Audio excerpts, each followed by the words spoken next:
Bonjour à tous, donc bis repetita, j'ai dû refaire cette vidéo.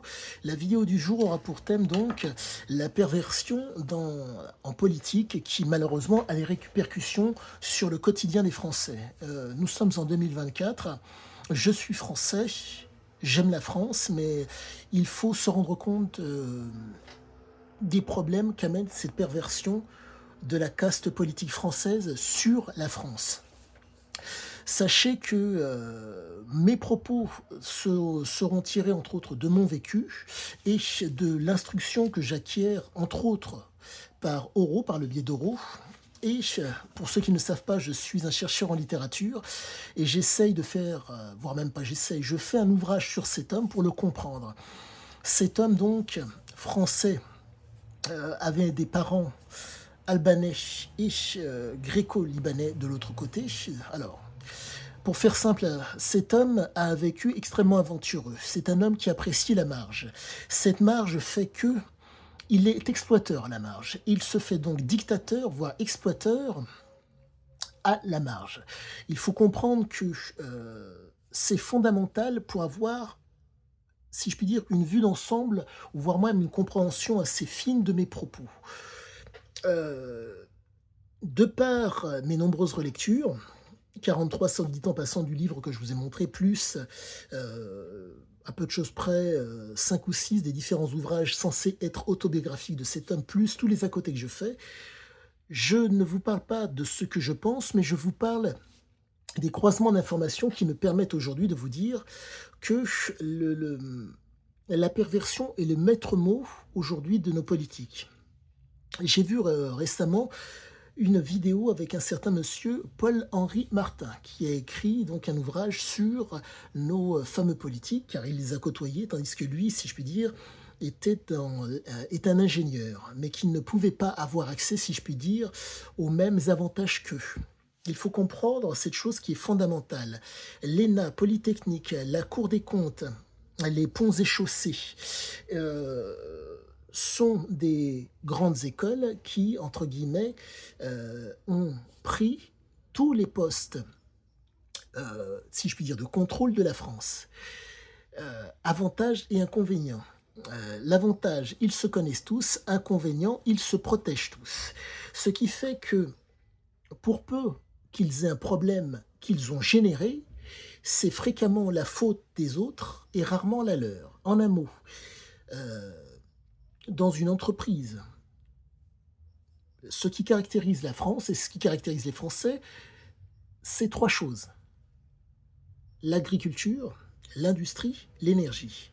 Ces 3 choses fondamentales, qui sont notre quotidien à tous, ont été grévées par les politiques français. La raison en est très simple. Le système de caste français fait que ces messieurs et ces dames, puisqu'aujourd'hui on est soi-disant dans l'ère de la parité, ont préféré une approche perverse pour conserver le pouvoir, la domination et le privilège, plutôt que s'appuyer sur la France. Nous sommes aujourd'hui à l'ère de la mondialisation. Le portable que j'ai est pardonnez-moi, est un Google Pixel. Il faut savoir que un Français nommé Louis Pouzin est à l'origine de la création d'Internet. Cet homme est un polytechnicien, vivant encore soit dit en passant. Ce polytechnicien aurait pu, de par les connaissances qu'il a, et de par, entre guillemets, l'avancée technologique conséquente qu'il amène, faire en sorte que la France soit la première. L'origine qualitative de ce que nous avons aujourd'hui est le fait d'un Français. Petit aparté. L'objectif est de vous faire comprendre que ces messieurs et ces dames, puisque nous sommes dans l'ère de la parité, considèrent comme étant normal de rester avec un niveau d'indemnité conséquente ou de rémunération conséquente, qu'ils fassent bien les choses, qu'ils ne fassent pas les choses, qu'ils fassent mal les choses. Et donc, il faut comprendre que la raison pour laquelle le coût de la vie en France a augmenté autant, c'est le fait des politiques. Je vais vous donner un exemple très simple. Nous sommes sur une terre qui s'appelle la France. semer et récolter est tout en fait envisageable. La problématique est la suivante. Vous êtes en mesure de consommer tous les jours des aliments qui ne sont pas français en France. Donc on se retrouve dans une situation qui est proprement catastrophique. Nous sommes dépendants alimentairement d'autres pays. Pour que le propos soit d'autant mieux compris, vous allez au supermarché ou au marché et vous donnez un bout de papier. Ce bout de papier vous permet de manger. Vous permet de manger des produits qui ne sont pas français. Jusqu'à là, il n'y a pas de problème. Le problème est le suivant, c'est que ces bouts de papier, le jour où la personne qui est de l'autre côté vous permet de manger dit « je veux 2 bouts de papier », il est envisageable de lui donner 2 bouts de papier. Le jour où cet homme vient vous dire « je veux un pied-à-terre » chez vous, dans votre pays, la France, dans notre pays, la France, il est possible qu'on lui permette d'avoir un pied-à-terre. Donc il faut comprendre que l'élite politique qui s'est permis d'être dans la perversion, pas tous, mais la problématique, c'est qu'un bon nombre d'entre eux sont dedans. Il faut comprendre que quand on avoisine les 15 000 € minimum mensuellement, tandis qu'on ne mange pas français, en termes de distri, on ne consomme pas français. En termes d'énergie, ce n'est toujours pas le fait de la France. Nous nous retrouvons dans des situations catastrophiques. Au niveau industriel, par exemple, le meuble Crédit Armoire, je ne sais pas s'il est français, mais qu'importe. Vous êtes en mesure, aujourd'hui, de ne pas avoir des produits français en France. C'est catastrophique. Ceci, entre autres, mais pas que. Le bois, j'en passe, bon bref. Troisième exemple, l'énergie. Au niveau nucléaire, aujourd'hui, on parle, au niveau de l'énergie permet d'avoir l'électricité qui me permet de communiquer avec vous, on nous parle d'éolien, de photovoltaïque et compagnie. Ce sont des énergies qui sont intermittentes. Ce sont des énergies, si je puis dire, limitées. Le nucléaire n'est pas limité. Donc, pour que vous puissiez voir la perversion dans laquelle nous sommes, pour que l'élite se maintienne en place, il faut qu'ils se cooptent, en un mot, qu'ils se serrent les coudes, pour conserver leur niveau de vie. Et pour conserver ce niveau de vie, compte tenu du fait qu'ils ont fait le choix de ne pas faire en sorte qu'en France nous soyons souverains, en un mot, nous faisons ce que bon nous semble chez nous parce que nous avons les moyens de faire ce que bon nous semble, ces messieurs ont trouvé des secteurs, pardonnez-moi, tels que l'éolien. L'éolien est, pour moi, n'est qu'une tartufferie. Il faut comprendre cette chose qui est fondamentale. Nous avons la possibilité, mais ces messieurs s'y refusent, à utiliser les déchets du nucléaire pour refaire du nucléaire. Donc, aujourd'hui, nous avons donc des ingénieurs capables de faire cela, mais ces ingénieurs, qui permettraient donc au pays de s'inscrire sur plus de 50 ans, un ingénieur, c'est au moins, au bas mot, 10 ans de formation, la rentabilité du nucléaire, c'est minimum 50 ans. Et donc, au lieu que cet homme se mette pendant 5 ans, peut-être moins, peut-être légèrement plus, dans la réutilisation des déchets nucléaires, ce mec-là fait de l'éolien, ce mec-là fait de panneaux photovoltaïques. Ceci est une tartufferie, une saloperie, qui fait qu'aujourd'hui, au niveau des classes dites moyennes, on est en train de faire baisser le niveau intellectuel. Je vous explique. Entre la croyance et le raisonnement, c'est la croyance qui prend le pas. Mais cela a été fait volontairement. L'éolien, les panneaux photovoltaïques, pourquoi pas? Mais le problème, c'est que quand vous avez un ingénieur qui va permettre au pays d'être autonome, en un mot, on ne sera plus dépendant du mec qui est de l'autre côté de la frontière pour quoi que ce soit. On privilégie quoi? Des produits qui, en grande partie, ne doivent pas venir de France et qui ont été faits où? En Chine. Donc nous avons un savoir-faire pour pouvoir monter, l'hélice, et tout ce qui s'ensuit, qui ne viennent pas de chez nous. Donc résultat, nous nous retrouvons dans une situation qui est proprement catastrophique. Le déchet nucléaire arrive quand même, mais il n'est pas utilisé pour la France et pour les Français.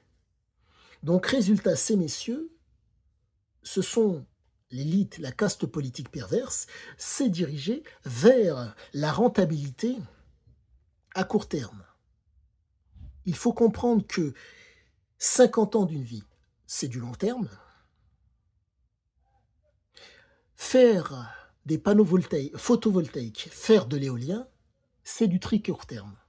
Ça veut dire qu'il y a une masse monétaire qui est gagnée de façon conséquente, mais de façon courte. Mais le problème, c'est qu'on demande aux gens de payer pour ça.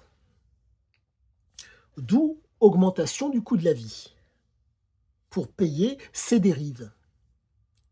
Mais il faut payer ce fameux, entre guillemets, cette énergie dite renouvelable. Et il faut bien dire, pardonnez-moi, énergie renouvelable. Comprenez que l'énergie durable, c'est le nucléaire. On renouvelle. Ça veut dire que ne pouvant se contenter de l'énergie qui est générée par l'éolien et par le photovoltaïque, il faut une énergie qui s'inscrit dans la durée, le nucléaire. Donc au lieu d'être focus sur quelque chose qui dure, on est focus, pardonnez-moi, ils sont focus sur du renouvelable, qui rapporte du cash. Parce qu'il faut renouveler. Donc nous sommes dans une situation qui est catastrophique, qui fait que cette vision courte-termiste fait qu'aujourd'hui on essaie de baisser le niveau de la capacité de raisonnement de nos chères têtes blondes. Exemple qu'avait donné une enseignante que j'aime à répéter et que j'espère, elle m'a trompé et j'espère me tromper. Cette femme s'appelle Eva Wagerland. Enseignante dans un établissement scolaire, je pense de gamins d'une dizaine d'années.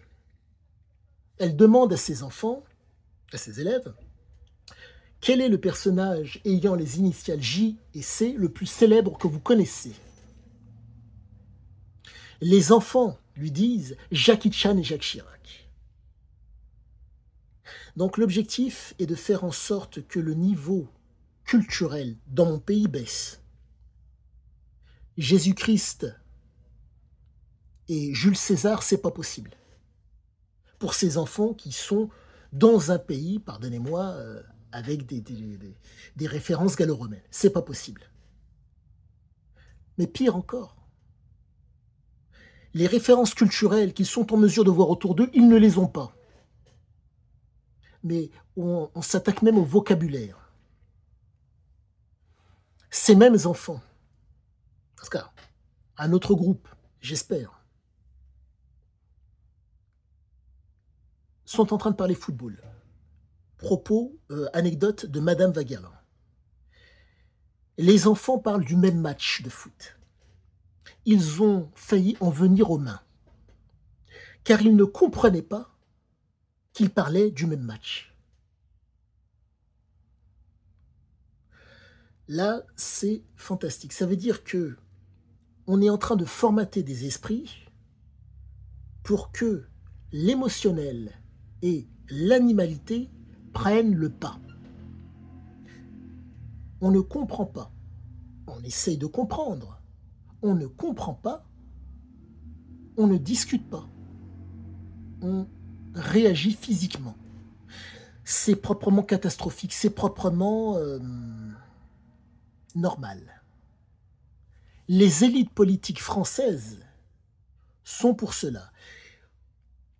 Et il faut malheureusement le prendre en compte. La perversion de ces messieurs et de ces dames, parité oblige, fait que, entre un avenir pour la France, pour les Français et pour ceux qui vivent en France, et un futur, Ces messieurs préfèrent, entre guillemets, un avenir, et entre guillemets, je dis avenir, extrêmement qualitatif pour eux, parce qu'il faut savoir qu'ils peuvent s'augmenter tout le temps. Durant la période du Covid, pour que vous puissiez avoir un élément de comparaison pour bien comprendre la situation. Vous avez donc ces messieurs, au Parlement, entre autres, 7 000 €. Et sachez, ce n'est pas 7 000 €, c'est 20 000 €, avec tous les avantages qu'il y a à côté. Voiture, fonction, logement, essence, transport, c'est 20 000 € par mois. Auraient pu diminuer leurs indemnités, puisqu'ils étaient au même titre que tous les Français entre quatre murs. Non, non, non, non. On a permis à nombre d'entrepreneurs de toucher ce qu'on appelle le CIC, le crédit pour pouvoir tenir malgré la galère qu'il y a. Et résultat, augmentation de la dette. Et pour se reprendre les propos de monsieur Bruno Le Maire, ancien ministre de l'économie française, il a sauvé la France. Non, il a aidé sa caste en conservant leur niveau de vie, tandis qu'ils étaient normalement censés rester entre quatre murs. Normal pour eux. C'est la misère pour nous derrière. Il est un proverbe qui dit: la main sur le berceau est la main qui contrôle le monde. Quand vous avez des gens qui considèrent normal pardonnez-moi, d'être dans la provocation et de sidérer les gens. La sidération est la suivante. Les propos du président Macron, en même temps, phrase que vous entendez à de nombreuses reprises. Exemple que je vous donnerai, qui est concret et que vous avez pu voir pour certains ces jours-ci. Monsieur Macron est allé au Maroc. Nous sommes aujourd'hui le 5 novembre. Quelques jours avant, monsieur est allé au Maroc. Il y est allé avec une délégation. Une délégation assez particulière, contenant des gens qui, à mes yeux, ont leur cul qui est assis entre deux chaises. Donc, en même temps, entre guillemets. Est-ce que c'est normal? Petit aparté pour pouvoir comprendre mon propos et pour annoncer la suite derrière, je prends l'exemple de monsieur Bellatar. C'est un exemple qu'on a donné à, comment dire, sciemment. Ça a été fait sciemment pour induire les gens en erreur. Il faut comprendre que entre un multimillionnaire, monsieur BHL par exemple, et un énarque, monsieur, pardonnez-moi, comment s'appelle-t-il déjà? L'ancien ministre de la Culture, monsieur Jack Lang. On préfère cet humoriste, controversé diront certains, mais il est controversé de rien du tout pour moi. Je vous la fais courte. L'homme, pour peu que vous ne le connaissiez pas, tient des propos pour moi qui sont d'une ambiguïté et d'une grande saleté. Il vous explique qu'il est afro-européen. Il a une double culture, donc il a les deux papiers. De par le fait ses parents sont natifs du Maroc, il est binational. Être assis entre deux chaises, certains peuvent le faire. Le seul endroit que je connais où on est comme cela, ça s'appelle la selle. C'est pratique, vous me direz. Mais quelqu'un qui va vous dire, en étant assis entre deux chaises, c'est agréable, je n'ai jamais entendu ça, personnellement. Mais lui vous explique, c'est possible. Et c'est pas désagréable. Donc il faut comprendre que cet homme est un Tartuffe. Ce n'est pas un problème. Comment on dit, qu'aucun souci, il n'y a pas de souci à cela. Le seul souci, c'est de croire qu'il pense ce qu'il dit. Ce n'est pas possible. Il mange en France. Il vit dans un endroit cossu, plus que cossu, entre guillemets, aisé. Et il a une telle ambiguïté. Il expose son ambiguïté aux yeux de tous, pour que tout le monde le déteste. Tandis que nos chers hauts fonctionnaires, qui avoisinent, vous m'en excuserez, les 15 000 € en pantouflant ou pas, Eux, on ne les connaît pas, on les entreaperçoit. Bon, il y a un moment donné, c'est du foutage de gueule. C'est fait volontairement pour amoindrir votre capacité à raisonner. Petit aparté qui est fini. Donc ce que j'essaie de vous dire, c'est que aujourd'hui, la perversion est le maître mot.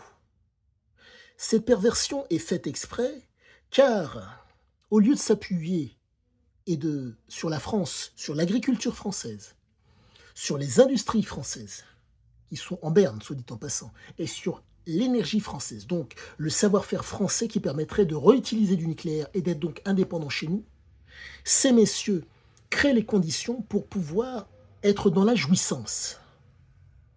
La jouissance, vous m'en excuserez de vulgariser mon propos, ne dure pas 5 ans, 10 ans ou 15 ans. Ça monte, ça descend et ça fluctue. Mais eux veulent de façon ponctuelle être dans la jouissance. Bien boire, bien manger, bien baiser, pardonnez-moi. Ce qui veut dire qu'aujourd'hui, ces messieurs et ces dames, entre la France et les Français, ils ont tous fait le choix de la République, qui leur permet d'être dans la jouissance, avec 20 000 € en moyenne. Donc, l'objectif n'est pas de vous dire que j'ai forcément raison ou que ces messieurs ont forcément raison, mais c'est de vous montrer une autre perspective. Car aujourd'hui, il faut le savoir et il faut le comprendre. Tout est fait pour vous amoindrir. Nous avons les moyens de faire des choses exceptionnelles, mais nous devons à tout prix être dans l'information et dans l'instruction. Ce sont les conditions sine qua non pour faire la différence, pour nous projeter dans un avenir. Se projeter dans un avenir nécessite d'être conscient, de percevoir, d'apercevoir les choses, de comprendre, d'apprendre, de connaître et de savoir pour une projection. Une table, un objet, un animal sont là avant vous, seront là après vous. Par contre, leur futur est assuré. Et il nous faut donc nous inscrire dans cette condition sine qua non qui nous permettra d'être dans le raisonnement pour un avenir pour notre pays. Et sachez-le, que ces messieurs le veuillent ou pas, cette perversion qui est conditionnée pour pouvoir être là où ils en sont avec le système de la Ve République, va prendre fin de façon violente. Car il faut comprendre qu'il n'y a aucun gouvernement sérieux qui va vouloir travailler avec ces messieurs. Je prends l'exemple des Russes. Les Russes ont réussi à se rendre autonomes en termes d'énergie, en termes d'alimentation, en termes d'agriculture. Et vous allez vous vouloir, et la seule façon de pouvoir travailler avec eux, en tout cas pour que notre gouvernement puisse travailler avec eux, c'est qu'ils trouvent un intérêt à vouloir travailler avec nous. Si ils arrivent à travailler avec eux, à mes yeux, et j'espère me tromper, c'est parce qu'on aura donné de l'or. Pour pouvoir parler, pas travailler. Et je vous laisse imaginer. C'est ce qui risque d'arriver. Nous ne pourrons entamer la conversation bientôt, en tout cas, les gouvernants ne pourront entamer la conversation que s'il y a de l'or. S'il n'y a pas ça, il y aura un refus catégorique. Il faut le savoir. Vous ne pouvez pas travailler avec un pervers ou discuter avec lui s'il n'y a pas une contrepartie. Tant que c'est un pervers, il n'y a pas de contrepartie possible. D'abord, il donne et après, il y a négociation. Mais s'il n'a pas donné, c'est pas possible. Tant que la perversion perdurera, c'est pas possible d'avoir un échange intelligible, intelligent et pertinent. Donc, ce qui veut dire qu'ils se sont mis dans un entonnoir. Un vaste choix nous est encore accessible. Mais, pour la base, pour eux, c'est pas possible. Il n'y a plus de choix. Ils sont dans l'obligation d'aller jusqu'au bout de leur démarche malsaine. Ils ne peuvent pas. Ils ne veulent pas. Car la République leur permet de décider des lois. Augmenter, ne pas s'augmenter, pénaliser les uns pour s'avantager. Résultat, plus tous ceux qui seront, pardonnez-moi, en mesure de faire la différence sans eux, la feront à chaque fois. Et donc nous allons nous retrouver, compte tenu du fait que vous avez cette phrase qui est proprement dégueulasse, qui est dite par McDonald's: «Venez comme vous êtes», des gens qui vont bénéficier de tous les avantages français. En un mot, je ne vous l'apprends pas, heu, nourriture, soins, formation, éducation, salariat, possibilité d'être un patron, voire même d'être dans la politique ou de toucher le RSA.